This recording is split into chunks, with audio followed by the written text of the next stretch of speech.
네, 여러분 예수 그리스도를 믿으시지요? 네, 예수 그리스도의 또 다른 이름이 임마누엘입니다. 하나님께서 우리와 함께 계시다. 이 밤에도 성령을 강소같이 보내어 주셔서 오늘 읽었던 하나님의 이 말씀, 이 다윗의 기록한 시편 23편 얼마나 따뜻하고 아름다운지 그 기록된 모든 말씀이 우리의 마음밭에 하나님의 음성으로 들려줄 줄 믿습니다. 여러분, 시작을 이렇게 하고 있습니다. 여호와는 나의 목자시니 내게 부족함이 없으리로다. 한번 따라할까요? 여호와는 나의 목자시니. 여러분, 믿음의 고백으로 여호와께서 들으시도록, 여호와는 나의 목자시니 내게 부족함이 없으리로다. 내게 부족함이 없으리로다. 할렐루야. 아멘. 아멘입니다. 이 본문이 히브리어 원문으로는 이렇게 쓰여져 있습니다. 한번 보여주실까요? 히브리어 원문, 여호와는, 네, 여러분 어디에서 읽는지 알고 계시죠? 히브리어는 오른쪽에서 왼쪽으로 읽습니다. 이쪽에서 저쪽으로 읽는 거죠. 여호와는 나의 목자시니, 제가 한번 읽어보도록 하겠습니다. 한번 따라할까요? 아도나이. 오른쪽에 시작되는 저 단어가 아도나이입니다. 아도나이. 그리고 로이. 뭐 좀 그려보셔도 됩니다. 아니면 들리는 대로 한글로 적어보십시오. 그리고 집에 가셔서 한번 영상을 되돌리면 히브리어 원문이 기록되어 있겠죠. 한번 따라할까요? 아도나이 로이. 아도나이라는 저 단어가 여호와라는 단어입니다. 로이가 목자시니, 로이. 아도나이 로이, 로는 부정어입니다. 뭐뭇이 아니다. 한번 따라할까요? 에흐샤르, 흐가 들릴랑 말랑, 에흐샤르. 한번 종합해서 읽어볼까요? 아도나이 로이, 아도나이 로이, 아도나이 로이 로, 아도나이 로이 로 에르샤르. 이게 여호와는 나의 목자시니 내게 부족함이 없으리로다. 이제 여러분은 히브리어로 하나님께 방언으로 기도할 수 있습니다. 그죠? 아도나이 로이 로 에르샤르. 너무 쉽죠? 여러분, 저기에 있는 여호와라는 단어가 4글자입니다. 한번 보여주십시오. 저 단어가 저렇게 쓰여져 있습니다. 맨 위에 있는 오른쪽 편에서부터 여러분 읽어 나가야 됩니다. 저 단어가 이렇게 점으로 이렇게 되어져 있는 단어가 Y, 이응에 해당하는 겁니다. 이응. 그리고 이렇게 기역자 비슷하게 하고 아래에 띄어져 있는 것이 히읗 발음, H 발음입니다. 그리고 이렇게 마치 이렇게 이 발음처럼 이렇게 우리나라 모음 이처럼 쓰여져 있는 것이 W. 그것도 이응에 관한, 뭐 우리 이제 그 어디입니까? 영어에 말하면 what 할 때 이렇게 시작하는 거죠. 그리고 H는 똑같이 돼 있죠. 여러분 한번 보십시오. 몇 개의 단어입니까? 몇 개 단어죠? 4 단어가 바로 여호와라는 단어인데, 여러분 이 단어는 히브리어 출애굽기 3장 13절과 14절에 모세에게 주님께서 이 말의 의미를 말씀하십니다. 모세가 이 떨기나무, 불이 붙은 떨기나무에서 이렇게 하나님 만나고 난 다음에 하나님께서 사명을 주시잖아요. 너는 내가 말하는 이 백성에게 다시 돌아가서 애굽에 있는 내 백성에게 가서 너희의 조상의 하나님께서 너희를 구원하시겠다라고 말을 전해라라고 얘기하니 모세가 이렇게 반문을 합니다. 13절에 보면 모세가 하나님께 아뢰되 내가 이스라엘 자손에게 가서 이르기를 너희 조상의 하나님이 나를 너희에게 보내셨다 하면 그들이 내게 묻기를 그의 이름이 무엇이냐 하리니 내가 무엇이라고 그들에게 말하리까? 너희를 보낸 분이 이름이 뭐냐? 제가 뭐라고 말해야 됩니까? 그때 하나님께서 모세에게 이렇게 답변하시죠. 14절에 하나님이 모세에게 이르시되 나는 스스로 있는 자니라. 또 이르시되 너는 이스라엘 자손에게 이같이 이르기를 스스로 있는 자가 나를 너희에게 보내셨다 하라. 앞에 있는 네 단어는 스스로 있는 자라는 이름을 뜻합니다. 여러분, 스스로 있다는 말이 무슨 뜻입니까? 이 땅의 모든 것들은 스스로 있습니까? 없습니까? 여러분들은 스스로 존재합니까? 스스로 존재하지 못합니까? 우리가 보는 모든 만물들은 스스로 있지 못하는 거죠. 즉, 스스로 있는 자라는 이름의 주인께서 모든 만물을 향해서 너는 지금 나라와 환경과 공간과 시간을 내가 결정하는 대로 가서 살아라라고 말씀하실 때만 존재할 수 있다는 거예요. 스스로 있는 자라는 이름의 뜻은 뭐냐면 온 세상의 주인이란 뜻입니다. 그분만이 영원 전부터 영원까지 존재하시는 분이라는 거죠. 여러분, 조심해야 안 됩니다. 과거의 오래된 습관을 쫓아 조시는 분들이 꽤 많은데 예배 시작하자마자 별로 어려운 게 안 나왔는데 조시면 그건 구습입니다. 구습에 지면 안 돼요. 절대로 지지 마십시오. 눈에 벌쩍 힘 빡 주고 들으시길 바랍니다. 그 옆에 조시는 분 있으면 꼬집으십시오. 이 귀한 시간을 낭비하지 않고. 자, 뭐라고요? 스스로 있는 자. 우리가 지금 배우려고 하는 다윗의 기도의 시작점이 바로 스스로 있는 자라는 이름의 주인을 향하여 한 고백이라는 거죠. 다시 한번 볼까요? 여호와는 나의 목자시니. 그 이름의 네 단어를 여러분 구약 성경의 구약 시대에서 이 네 자를 어떻게 취급했는지 한번 보도록 하겠습니다. 양피지를 한번 보여주십시오. 오래된 성경, 구약 성경을 기록했던, 여러분 저기 보면 저 성경이 바로 구약 성경 두루마리 성경입니다. 자세히 보면 히브리어 글자들이 적혀 있는데 히브리어 성경의 원래 그 언어는 우리처럼 아야어여, 기역, 니은, 아야어여, 자음과 모음이 결합된 언어가 아닙니다.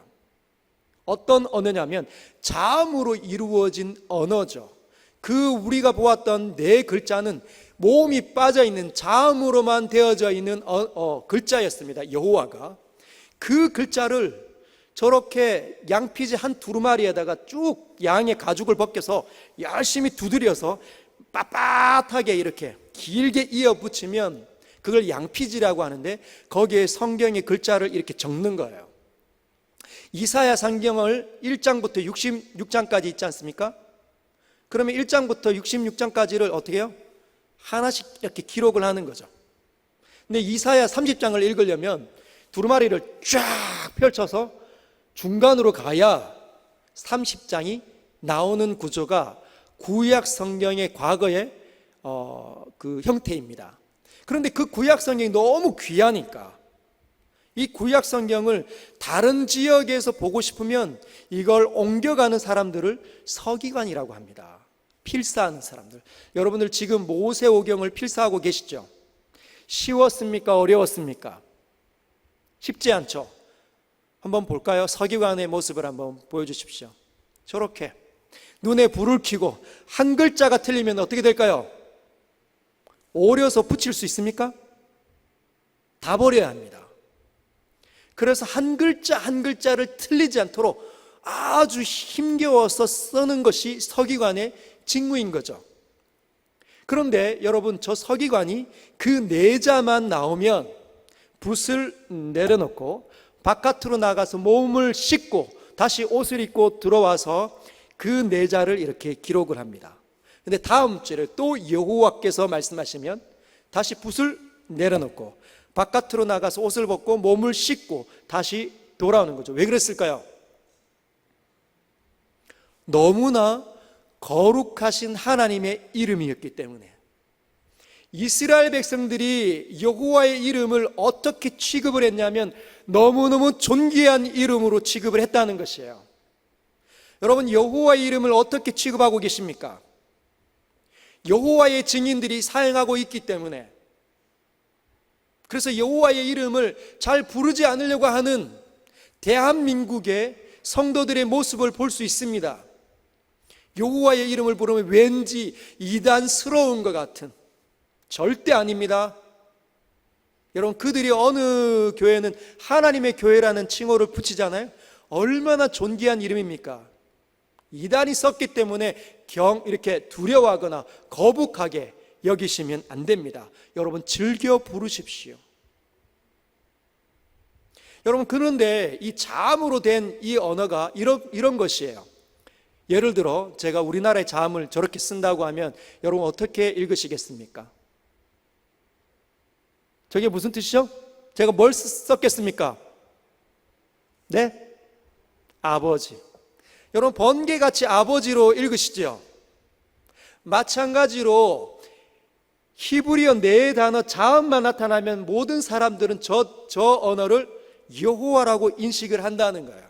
그런데 문제는 이 네 단어가 나오면 사람들이 여호와의 이름이 너무 존귀하니까 서기관들이 이 단어만 나오면 붓을 내려놓고 바깥에 나가서 씻고 나올 정도로 너무너무 두려운 거룩하신 하나님, 영광의 하나님의 이름이기 때문에 함부로 입에 올리지 못했습니다. 그래서 어떻게 읽었느냐? 다음 단어로 읽었습니다. 아도나이. 한번 따라할까? 아도나이. 아도나이. 저 단어가 여호와라는 단어인데 아도나이 보여주십시오. 아도나이. 아니, 어디 갔죠? 이게 아도나이입니다. 한번 따라해볼까? 아도나이. 아까랑 다르죠? 이 네 단어, 여호와라는 네 단어만 나오면 저 단어로 읽어버렸습니다. 저 아도나이라는 단어는 전능하신 나의 하나님이란 뜻이에요. 근데 여호와라는 단어는 너무 거룩하니까 함부로 입에 못 올리니까 어떻게 읽느냐? 아도나이라고 읽은 겁니다. 그래서 나중에 모음을 약 1000년, 지금으로부터 약 1000년 전에 이스라엘의 학자들이 모여가지고 모음을 발견해냈습니다. 이러다가 자음으로만 이루어진 이 성경을 우리가 읽어낼 수가 없기 때문에 모음을 이렇게 붙이자 해서 모음을 발견했는데, 여러분 밑에 보면 이 점들 있죠? 짝대기가 있고 점들, 저기 밑에 있는 단어들이 모음입니다. 모음. 아도나이의 모음을 떼어서 어디에다 붙였냐? 여호와라는 그 단어에다 붙였습니다. 보여주십시오. 저기에다 붙여가지고 저 네 글자가 나오면 어떻게 읽었다고요? 아도나이로 읽었어요. 그런데 나중에 중세 시대에 들어와서 약 1500년 이 시기를 지나오면서 많은 학자들이 이제 아도나이의 모음과 저 여호와의 글자 네 단어를 붙여 읽으니 어떻게 읽혀지냐면 여호와, 이렇게 읽혀지는 거예요. 원래는 저 네 단어가 어떻게 읽혀지는지 아무도 모른다는 거예요. 우리가 지금 한글 개역 성경으로 번역되어져 있는 여호와는 우리가 읽기에 세 단어처럼 느껴지죠. 여호와 아닙니다. 원래는 여호와 이렇게 읽어야 돼요. 그런데 많은 신학자들이나 많은 목사님들이 어떻게 읽고 있죠? 요즘에는 야훼 하나님 이렇게 읽고 있죠. 그것도 그렇게 읽으면 안 되고 야훼에 네 번으로 끊어야 됩니다. 두 번으로 야훼 하나님 이렇게 읽는 게 아니라 야훼. 근데 야훼인지 여호와인지 아무도 알 수가 없습니다. 왜냐하면 한 번도 발음을 들어본 적이 없기 때문에. 왜? 저 글자가 나면 아도나이로 무조건 읽어버렸기 때문에 어떻게 읽혀지는지 아무도 모릅니다. 그러나 중요한 건 뭐냐? 저 이름이 주는 의미가 중요하다는 것이죠. 우리는 예수 이렇게 얘기하지만 영어로는 예수님을 뭐라고 이야기합니까? Jesus. 그러면은 예수님과 지저스는 다른 건가요? 다르지 않죠. 둘 다 똑같이 예수 그리스도를 떠올리며 인식을 합니다.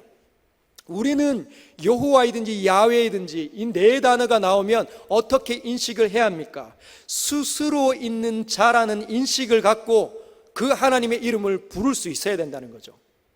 여호와는 나의 목자시니라고 말할 때는 스스로 계신 그 하나님은, 그 스스로 계신 이름의 주인이신 그 하나님께서 나의 목자이십니다, 이렇게 인식하면서 부를 수 있어야 합니다. 다윗은 그렇게 인식하면서 불렀다는 거죠. 온 천지에 그분만이 스스로 계셔서 모든 생명체에게 생명을 나누어 주시는 그분이 나의 목자이십니다. 저에게 생명을 주신 분이 여호와이십니다 라고 고백하는 거죠. 언제든지 하나님이 누구이신지는 그가 갖는 인식에 대해서, 하나님에 관한 인식에 따라 기도가 달라진다는 것이죠. 여러분은 하나님을 어떻게 알고 계십니까?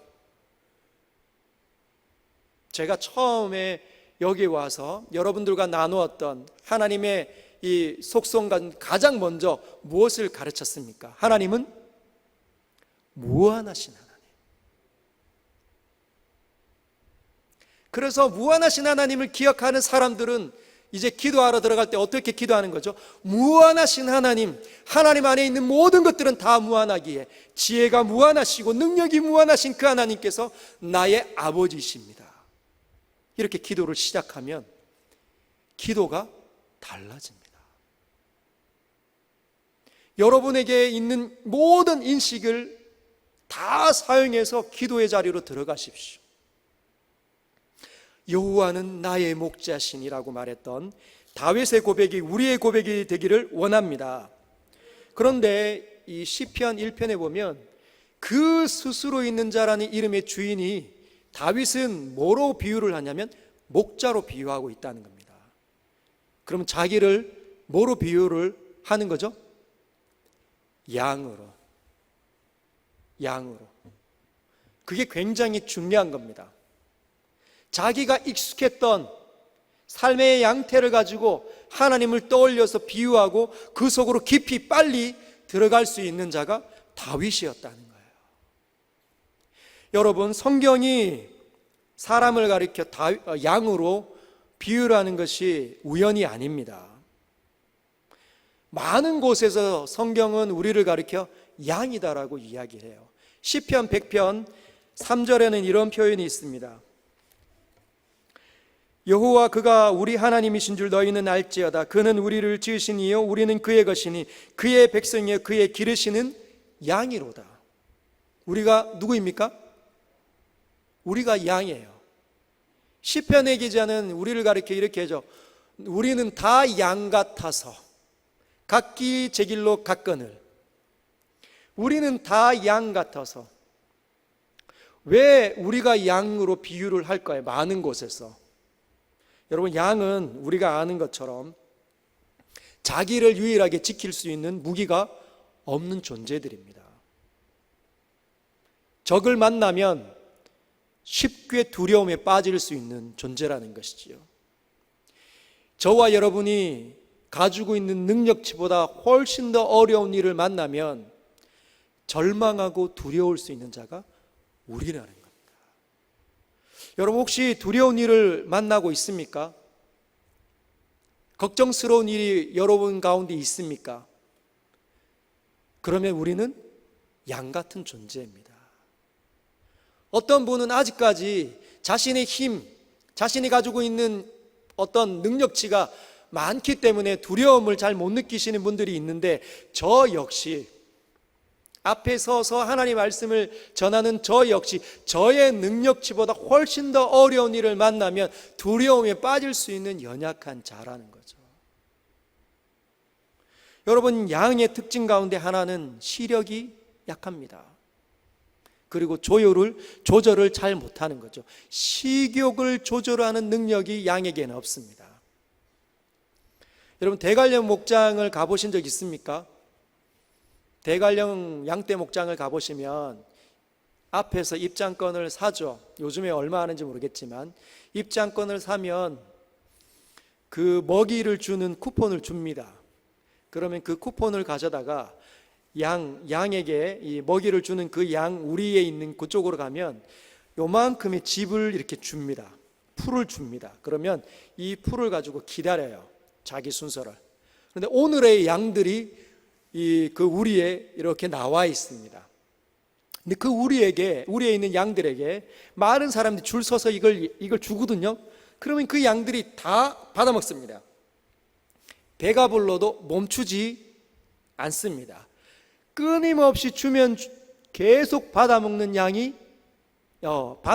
동물이 양이라는 거예요.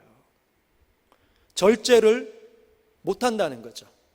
그래서 자기 앞에 시력이 약하니까 자기 발 앞에 있는 풀을 보고 어떻게 하겠습니까? 먹고 싶어 하겠죠. 뜯어 먹습니다. 근데 고개를 조금 들면 또 시력이 약하니까 먼 거는 안 보이고 가까이 있는 건 또 보이겠죠. 그러면 그것을 먹으러 또 갑니다. 그럼 앞에 있는 걸 또 보고 가겠죠. 계속 가다 보면 어디로 갈까요? 울타리를 넘어, 경계를 넘어가는 거죠. 어느 순간 가다 보니 목자가 보이지 않아요. 시력이 약하니까 목자를 도무지 볼 수 없습니다. 뭘로 파악을 할까요? 양돌아 어디 가니? 목자의 음성으로 내가 얼마나 멀리 떨어진지를 분별한다는 것이에요. 아, 이만큼 떨어져 있구나. 목자의 소리가 들리니까 나는 안심스럽다. 그래서 또 먹습니다. 또 먹고 가요. 저쯤 가면 이제 목자의 소리가 안 들리면 어떻게 할까요? 자기를 지켜낼 수 있는 무기가 장착되어져 있지 않기 때문에, 송곳니조차 없기 때문에 두려움에 쉽게 사로잡히는 것이 양이기에, 목자의 소리가 들리지 않으면 그때부터 두려움이 엄습하는 거예요. 이 두려움에 사로잡히면 흥분하기 때문에 조금만 옆에서 부스럭거리면 어디로 갈까요? 앞으로 쏜살같이 달려갑니다. 그러면 쏜살같이 달려가면 거기에 웅덩이가 있으면 빠져 들어가 죽고, 낭떠러지가 있으면 낭떠러지에 떨어져 죽는, 그리고 숯불이 있으면 그 숯불에 털이 이렇게 감겨서 죽는 동물이 양이라는 거예요. 우리를 닮아 있죠. 우리가 세상에 이렇게 배출이 되어서 직장을 구하다 보면 남들이 하는 거 보면 재밌어 보이고 내가 하는 일은 재미없어 보입니다. 아, 저 사람 하는 일은 정말 재밌어 보인다. 나는 왜 이렇게 재미가 없지? 그래서 내 일을 그냥 그만두고 싶고 사표를 던지고 싶고, 그래서 저 사람이 하고 있는 일을 해보고 싶어 합니다. 그래서 막상 해보면 또 내 적성에 안 맞아요. 또 저 사람이 다른 사람이 하고 있는 거 보면 또 재밌어 보입니다. 또 그만두고 그 일을 하지만 내 적성에 맞는 일은 잘 없다는 거예요. 그런데 성도들이 그렇게 살면 어느 날 세상 한가운데 들어가서 마치 세상의 유혹에 넘어가서 끌려다니다가 고개를 들었는데, 정신을 한번 차렸는데 목자의 소리가 들리지 않으면 어떻게 될까요? 영적인 침체 가운데 들어간다는 거죠. 근데 희한하게 이 양들의 두려움 가운데 사로잡히면 이렇게 웅크려야 되는데 이 웅크릴 줄 모르는 동물이 양인 거예요. 어떻게 하느냐? 절대로 눕지 않고 빳빳하게 한가운데 이렇게 서 있습니다. 목자의 소리가 들릴 때까지 온갖 두려움에 사로잡혀서 헐떡이면서. 그러면 늑대나 도적이나 사나운 짐승의 눈에 누구보다도 선명하게 보이겠죠. 푸른 초장에 하얀 양털을 하고 서 있으면 얼마나 잘 보이겠습니까? 미련하죠. 여러분, 양들은요 굉장히 경쟁심이 많습니다. 집단 생활을 합니다. 집단 생활을. 그래서 시기와 질투가 많아요. 다른 양이 여름에 시원한 꿀을 못 봐서 혼자 있으면 시원해 보일까봐 절대로 그 양을 시원하게 내버려 두지 않게 하기 위해서 가서 어떻게 하죠? 목을 교차합니다.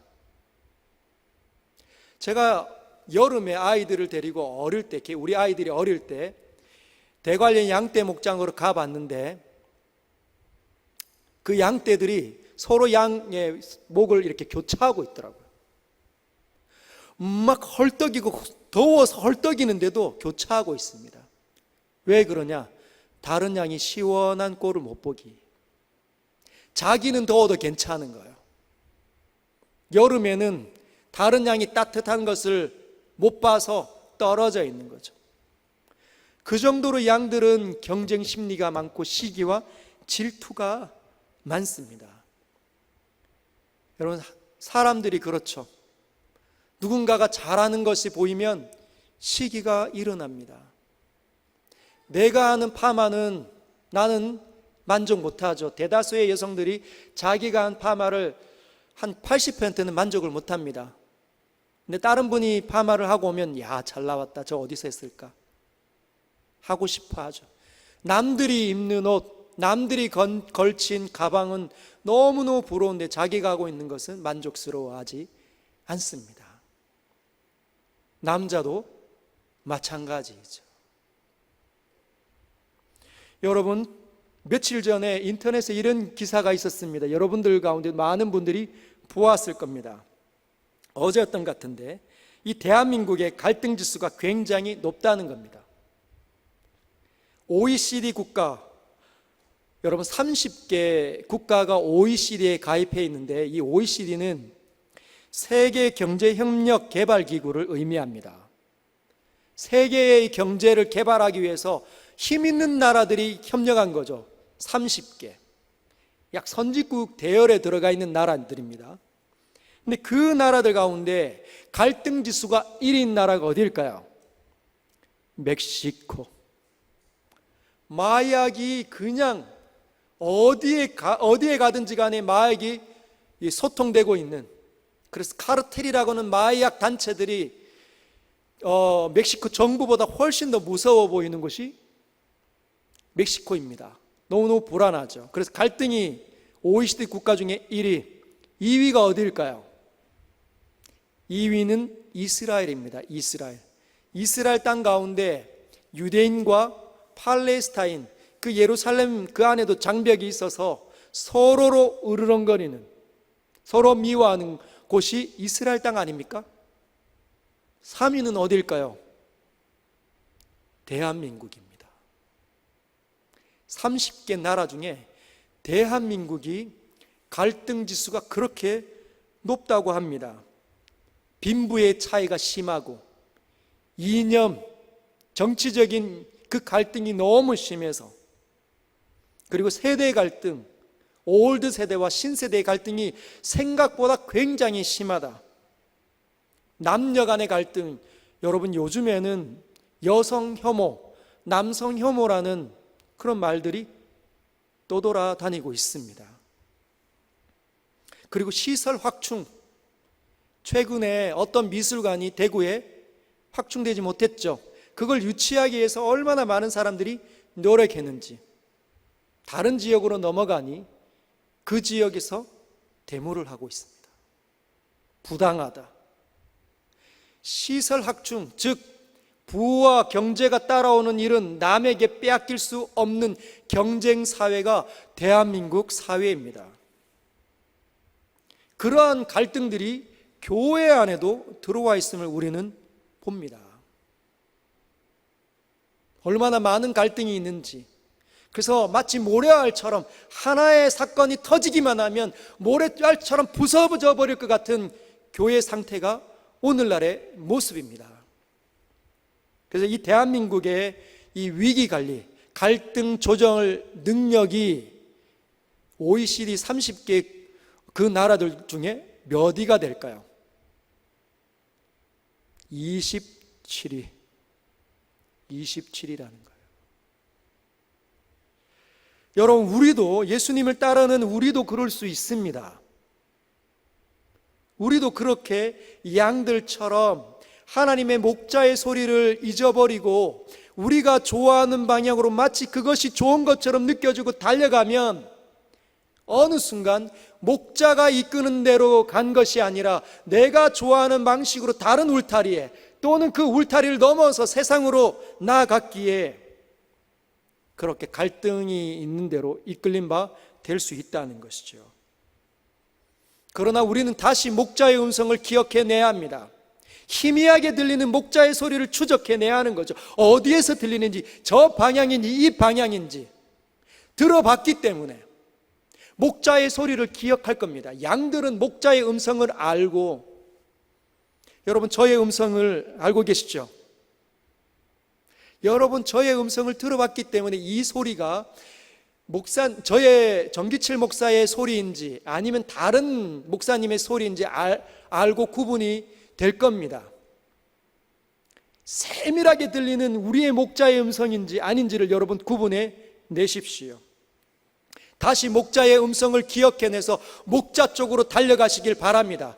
찾아내시길 바랍니다. 목자는 여전히 우리를 향해서 보고 있고 말하고 있다는 것이죠. 우리는 시야가 약해서 눈을 들어 아무리 봐도 목자가 보이지 않습니다. 양 같기 때문에. 그런데 목자는 보고 계시다는 거예요. 우리의 목자는 가장 뛰어난 시력의 소유자이십니다. 여러분이 아무리 바위 틈에 숨어 있다 할지라도 목자는 여러분들을 찾아낼 거라는 것이죠. 빌립보서 4장 11절에서 13절은 이런 표현을 하고 있습니다. 사도 바울이 빌립보서 4장 13절에서 14절 제가 한번 읽겠습니다. 12절부터 어디부터죠? 11절부터 13절입니다. 내가 궁핍함으로 말하는 것이 아니라 어떠한 형편이든지 나는 자족하기를 배웠노니 내가 지금 가난하기 때문에 하는 말이 아니다. 착각하지 마라 얘들아 이라고 하면서 빌립보 교회를 향하여 이렇게 편지합니다. 나는 비천에 처할 줄도 알고 풍부에 처할 줄도 알아. 가난한 자리에 나는 있어봤지. 그게 어떤 것인지 난 다 알아. 그리고 나는 풍부함 속에서도 있어봤어. 여러분 사도 바울이 그 할아버지가 다소에서 길리기아 성에서 다소라는 곳에 가장 부유한 상인의 한 사람이었습니다. 사도 바울의 할아버지가. 그래서 로마 시민권을 얻을 정도로, 그리고 사도 바울을 예루살렘으로 유학을 보낼 정도로 사도 바울은 굉장히 부유한 집안에 태어났었습니다.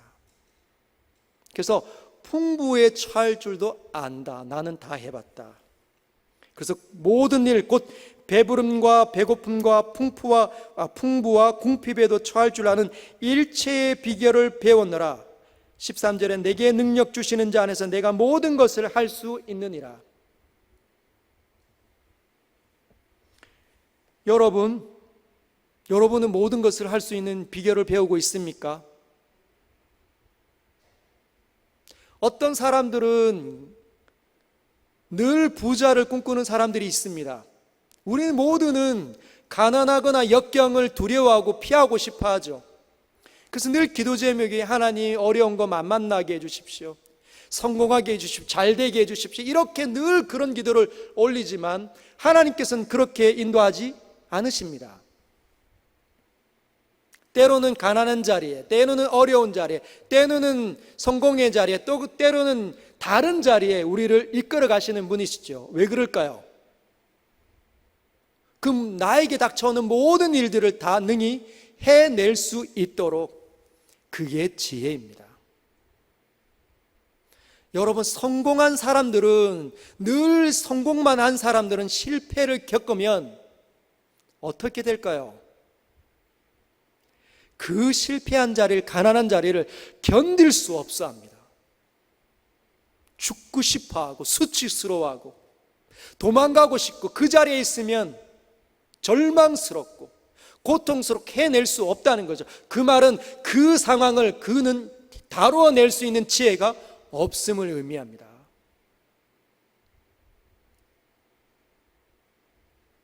일체의 비결을 배우는 건 내가 내게 주시는 능력자 예수 그리스도 안에 있을 때만 가능하다는 거예요. 하나님의 소리를 듣지 못하면 가난한 자리, 절망하는 자리, 고난의 자리에서는 절망하고 두려워하고 걱정할 수밖에 없다는 것이죠. 그러나 목자의 소리가 들리면 이겨낼 수 있습니다. 목자의 소리가 들리는 자리에 여러분의 삶의 자리를 펼치시길 바랍니다.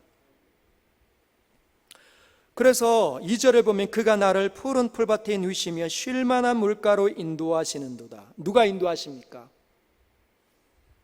여호와께서, 스스로 있는 자라는 이름을 가지신 그분께서 우리를 푸른 풀밭에 눕도록 인도하신다는 것이죠. 이 양떼들은 두려워하고 절망하면, 배고파하면, 스트레스 받으면 절대로 눕지 않습니다. 그러나 목자가 옆에 있어서 목자가 해주는 모든 혜택들을 누리면 그때 비로소 눕는다는 거예요.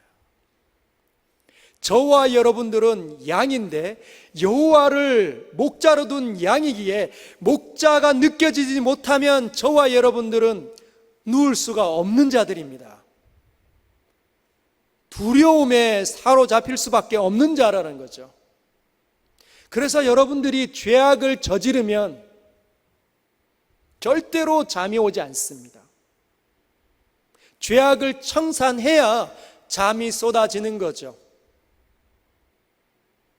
세상의 소리가 더 크게 들리면 하나님 믿는 사람일지라도 불면증 약을 먹어야 될 수 있습니다.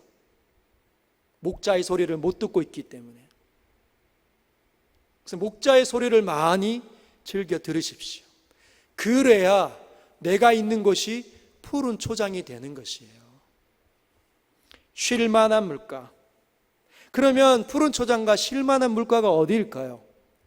내가 쉬면서 이 영혼의 이 갈증을 마음껏 해소할 수 있는 곳이 어디겠습니까? 하나님의 말씀이라는 거죠. 말씀이 들리면 달라집니다. 말씀이 목자의 음성으로 안 들리면 여전히 똑같습니다. 이 예배에 와서 졸고 가면 여러분 문 열고 나가면서 똑같은 삶이 펼쳐질 겁니다. 내 능력치보다 더 큰 어려움을 만나면 그 사람은 영락없이 절망하고 두려워해서 우울증이나 속이 시끄러운 상황에 직면할 수 있다는 것이죠. 말씀을 가까이 하시길 바랍니다. 여러분 지난주에 묵상에 대해서 배우셨죠? 한 주 동안 말씀 읽고 계십니까? 해보니 어떻습니까? 말씀이 달콤합니까? 아니면 어렵습니까? 말씀에 사로잡히는 것이 굉장히 쉽지 않다면 그만큼 말씀 앞에 앉아있는 습관이 없음을 의미합니다. 신앙이 아주 오래되었어도 말씀을 집요하게 웅크리면서 움켜잡으며 읊조리는 일을 하지 않고 산 세월이 오래되었기 때문에 번개같이 하나님의 음성으로 바뀌어서 보이지 않는 거죠. 다윗은 달랐습니다. 다윗은 여전히 어느 곳이든지 간에 여호와의 이 말씀 앞에 앉아 있는 사람이죠. 고난당하는 것이 내게 유익이요 이것으로 나는 하나님의 율례를 배웠노라. 말씀을 깨달았노라. 어디에나 있든지 하나님 말씀에 대해서 이야기하는 사람이 다윗입니다. 그러하기에 어떤 상황에 처한다 할지라도 번개같이 어떻게 고백하느냐? 여호와는 나의 목자시니.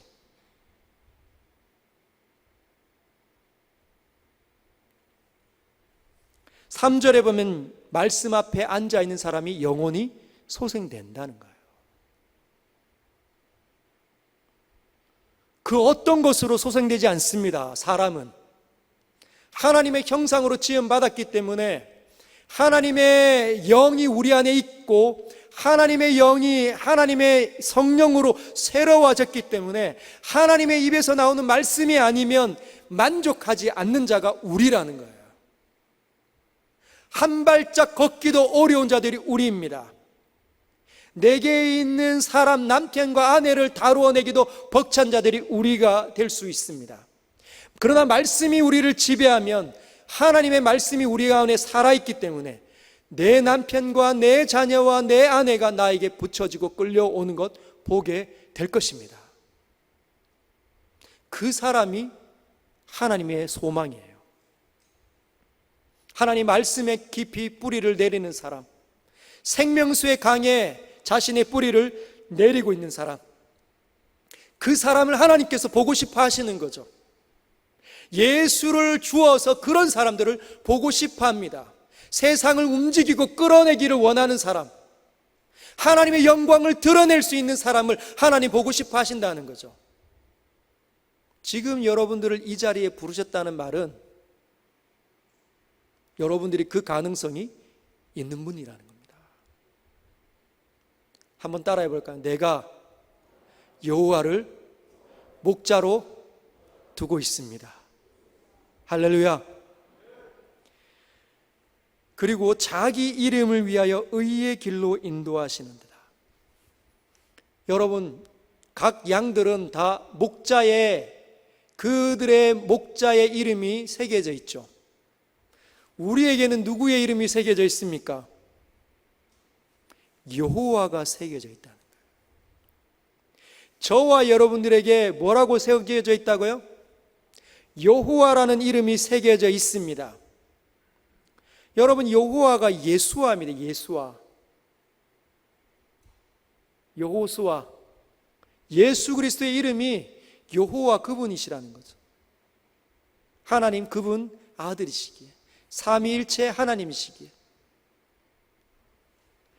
여기에 하나님께서 우리를 보실 때 여호와 예수 그리스도의 이름이 새겨져 있다는 것입니다. 그분의 존귀한 이름이 새겨져 있기 때문에 우리를 반드시 그분의 이름 때문에 이끌어 가신다는 거죠. 우리의 존귀함 때문이 아니라 그분의 존귀함이 우리에게 새겨져 있어서 우리를 반드시 이끌어 가신다는 겁니다. 이게 우리의 믿음이야만 한다는 것이죠.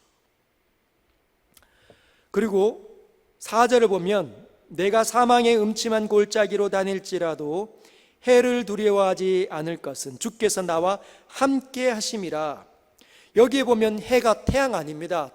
저 선 아니죠, 선. 뭐냐면 이불이 아니고 evil, 발음이 별로 안 좋은데 악입니다. 악. 해악을 두려워하지 않는 거죠. 나에게 다가오는 악들을 내가 두려워하지 않는다.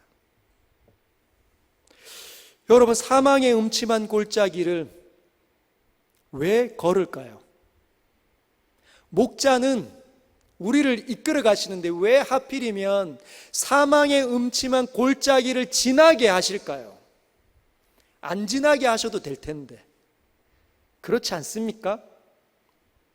사망의 음침한 골짜기가 아니라 매번 푸른 초장과 쉴만한 물가가 펼쳐지면 너무나 좋을 텐데 왜 사망의 음침한 골짜기를 우리에게 지나가도록 이끌어 가실까요?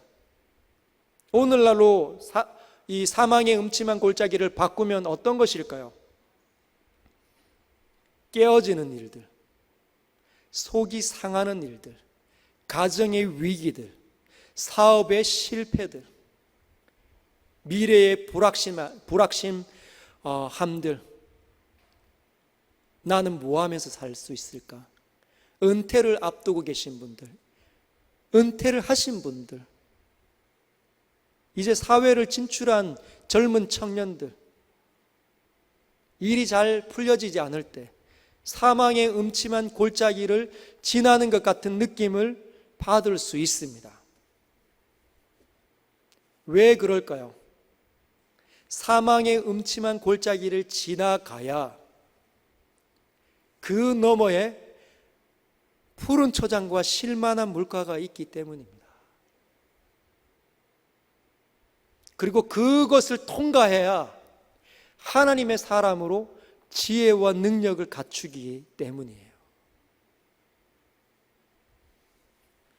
여러분, 어떤 사람들은 항상 하나님 앞에 나와서 주님 도와주십시오, 주님 도와주십시오, 이거 나 지나가도록 해주십시오, 그렇게 늘 그런 기도만 올리시는 분들이 있습니다.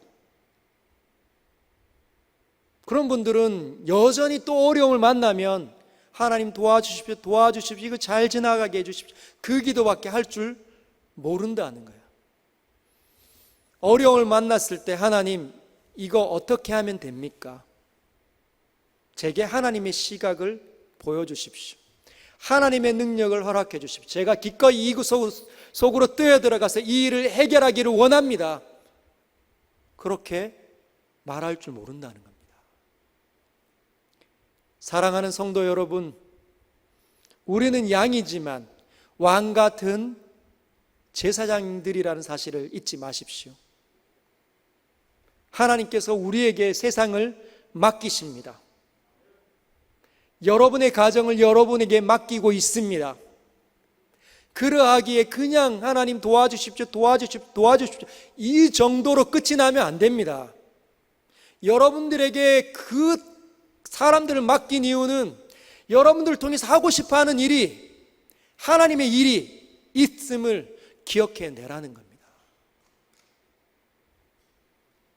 오랫동안 신앙의 연수가 30년, 40년 되었는데 여전히 도와주십시오, 도와주십시오, 저는 힘듭니다, 힘듭니다 하면 그 사람이 무엇을 맡기겠습니까? 여러분, 영적인 어린아이들, 우리 아이들을 한번 살펴보십시오. 아빠 이거 해줘, 사탕을 주면 아빠 까줘, 넘어져서 아빠 호해줘, 아빠 이거 해줘. 어린아이들은 늘 그렇습니다. 어디든지 부모의 손길이 필요한 것이죠. 그러나 성인이 되어서 사탕을 줬더니 아빠 까줘, 그럼 어떻게 될까요? 꿀밤 맞는 겁니다. 꿀밤 맞는 겁니다. 이제 하나 둘씩 자신의 힘으로 해결하는 능력을 청소년 때부터 배우기 시작해서 건전하고도 건강한 성숙한 사람이 되어서 사회에 배출해서 세상을 마음껏 이끌어가는 사람이 되기를 하나님께서 우리를 향하여 기대하고 있다는 것이죠. 서연교회는 70살이 되었습니다. 70년이 되었습니다. 하나님 도와주십시오, 하나님 도와주십시오, 이럴 수 있는 수준이 아닙니다. 우리는 세상 속으로 들어가서 우리가 감당해야 하는 모든 것들을 다 해내서 주의 영광이 이 땅에 편만하게 드러나도록 해야 하는 하나님의 위대한 교회라는 것이죠. 그렇게 되리라 믿습니다. 그래서 우리가 절대로 두려워할 필요가 없습니다. 그 이유는 지키시는 분이 계십니다. 그분이 함께하고 계십니다. 막대기와 지팡이가 있죠. 여러분, 막대기는 몽둥이 같은 거예요. 우리가 말하는 짝대기 이런 게 아니라 몽둥이처럼 도깨비 왕래같이 생긴, 그걸로 뭐 할까요? 사나운 짐승 여우나 늑대의 머리를 단방에 그냥 쳐버리는, 구부러진 지팡이를 가지고 어디에요? 웅덩이에 빠져 들어가면은 여기를 탁 걸어서 땡겨오는 용도로 지팡이를 사용하십니다. 우리 하나님은요, 목자가 그 정도면 우리 하나님의 지팡이와 막대기는 어느 정도일까요? 전지, 전능, 이것이 그분의 지팡이와 막대기이십니다. 그분의 지팡이와 막대기가 어디를 향하고 있습니까? 장로님에게, 권사님에게만 있나요? 저 같은 목사에게만 해당되는 것 같습니까? 여호와는 나의 목자신이라고 말하는 모든 사람을 향하여 열려있는 하나님의 기록된 말씀입니다. 여러분의 것으로 삼아 가십시오. 다윗처럼 그렇게 기도하시길 바랍니다. 5절에 보면 주께서 내 원수의 목전에서 내게 상을 차려주시고, 늑대가 바라보고 있고 사자가 으르렁거리는데 상이 열리고 있습니다. 우리가 그것들을 보는 거죠. 그러면서 맛있게 음식을 먹습니다. 사자와 늑대가 우리를 쳐다보면서 입맛을 다시지만 어떻게 하는 거예요? 목자 때문에 못 오는 거예요. 사탄이 우리를 호시탐탐 노리고 있습니다. 입맛을 다시며 저거 어떻게 하면 저 한번 그냥 칵 깨물어가지고 확 이렇게 비틀어가지고 어디 던져놔가지고 막 가정을 뭉개뜨리고 싶은데 누가 계시죠? 여호와께서 계십니다. 믿으십니까? 임마누엘의 그분이 우리에게 계시다는 거죠. 기름을 내 머리에 부으셨으니 내 잔이 넘치나이다. 여러분, 이 기름은 목자들이 항상 기름병을 가져다가 이 양들의 머리를 이렇게 바른대요. 여기 코파리에, 코에 파리가 붙어가지고 기생충을 여기다가 까면 이 벌레가 꿈틀꿈틀거려서 여기 들어가면 굉장히 성가시고 짜증나고 이게 안 되잖아요. 우리처럼 손톱을 가지고 이렇게 못 파니까. 그리고 전염병을 막는 기름이 우리에게 부어지고 있습니다. 성령이 부어지고 있는 것이죠. 죄악을 떠날 수 있도록 성령이 부어져서 하나님 말씀이 열리면 하나님의 음성으로 바뀌어서 빛 가운데로 들어가기에 내 죄악들이 생겨나고 드러나고 보여져서 그것을 미워하고 버릴 수 있는 의지가 우리 안에서 일어난다는 것입니다. 내 잔이 내가 하는 것보다 훨씬 더 많이 부어지고 내게 은혜가 훨씬 더 많이 부어졌음을 우리는 보게 된다는 것이죠. 마지막에 내 평생의 선하심과 인자하심이 반드시 나를 따르리니 내가 여호와의 집에 영원히 살리로다.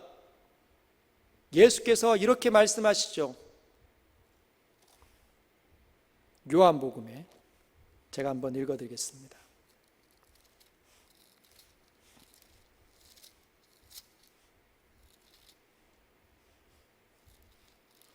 네, 제가 읽어드리겠습니다. 나를 보내시니 이의 뜻은 내게 주신 자 중에 내가 하나도 잃어버리지 아니하고 마지막 날에 다시 살리는 이것이니라. 예수께서 우리와 연합하신 예수께서 죽음의 권세를 깨뜨리시고 일어나셨습니다. 우리도 다시 일어나게 될 것입니다. 내 아버지의 뜻은 아들을 보고 믿는 자마다 영생을 얻는 이것이니 내가 마지막 날에 내가 이를 다시 살리리라 하시니라. 우리를 잃어버리지 않는다 말씀하십니다. 예수 그리스도의 의지는 하나님의 의지입니다. 전지전능자의 의지가 얼마나 굳건한지. 우리는 다 양 같아서 각기 제 길로 가지만 하나님께서는 우리를 다 보시고 목자의 음성을 들려주시고 이 밤에도 우리의 마음밭에 두드리고 계시다는 것이죠. 할렐루야. 오늘 이 말씀을 가지고 함께 기도하기를 원합니다.